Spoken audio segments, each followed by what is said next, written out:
perempuan, ada lebih daripada 30 perkataan yang Allah guna untuk menerangkan dalam Al-Quran. Al-yawma nakhtimu ala afwahihim wa tukallimuna aydihim. Baik, insya-Allah. Jadilah kita pekerja, kita kata tidak sampai dia mencukur bulu kedua.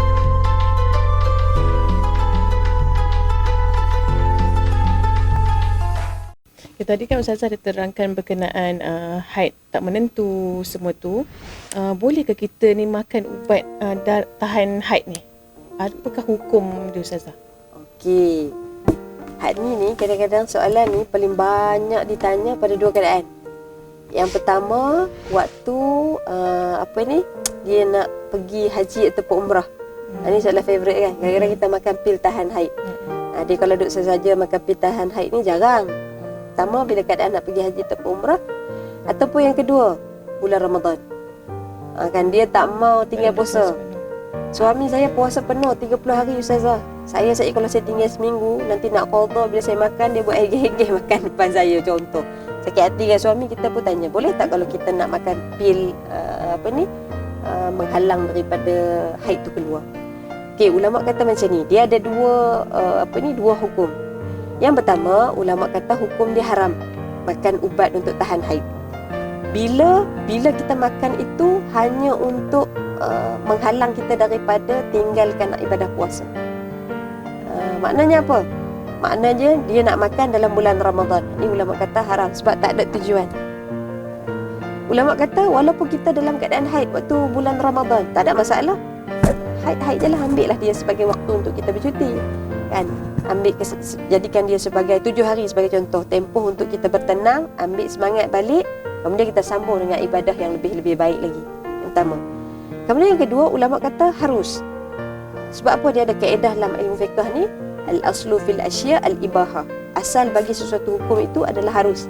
Maknanya harus untuk makan pil tahan haid sekiranya ada keperluan. Contohnya, kita nak pergi umrah hari ni. Yang pergi umrah ni 10 ataupun 12 hari ataupun paling lama 14 hari. Jadi kalau pergi ke sana dengan kesukaran nak pergi hari ni kan, dengan mengeluarkan bajet yang tinggi besar. Jadi kalau pergi ke sana, ada setengah orang rasa kalau dia haid tu rugilah. Jadi ulama kata boleh, tak ada masalah, harus untuk makan. Tetapi kalau kita pergi haji, masalahnya haji ni tempoh dia panjang, 38 hari ataupun 40 hari.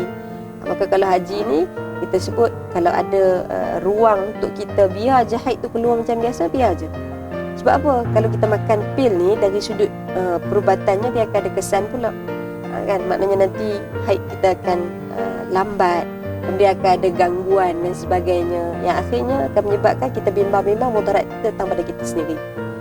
Jadi jelas kita sebut, ulama sebut dalam membahaskan masalah makan pil untuk tahan haid ni, yang pertama kalau saja-saja je, kan tak nak bagi kotor, ataupun kita sebut tak nak tinggalkan puasa, tu haram. Jelas ulama sebut. Tapi kalau kerana ada tujuan-tujuan tertentu, ataupun kadang-kadang ada setengah orang, misalnya pesakit-pesakit kita yang terpaksa makan ubat kerana darah keluar terlalu banyak.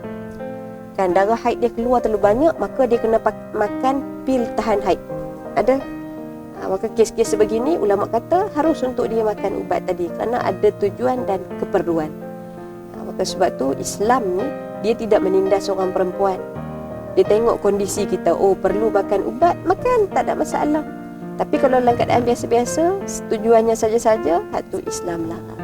Sebab kita tak tahu apa implikasi yang akan mendatang bila kita makan ubat-ubat sebegini. Sebab bila makan ubat tahan haid ni, dia bukan makan hari ni terus berhenti, tak.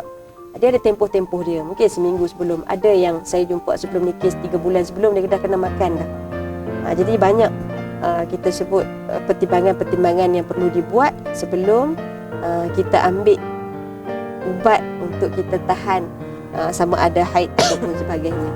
Okey? Alright. Jadi insya-Allah mudah-mudahan yang ni membantulah khususnya para pesakit kita yang kadang-kadang terpaksa makan ubat untuk tahan haid, ataupun membantu para jemaah yang nak pergi haji, umrah dan sebagainya. Mudah-mudahan terjawablah permasalahan yang selalu orang kata boleh ke makan pil tahan haid ni.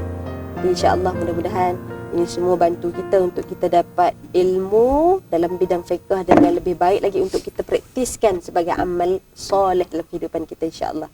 Jadi yang bersama dengan kita melalui YouTube, jangan lupa like dan subscribe HMI IKN TV untuk mudah-mudahan lebih banyak manfaat bersama yang dapat kita perolehi. Wallahu a'lam.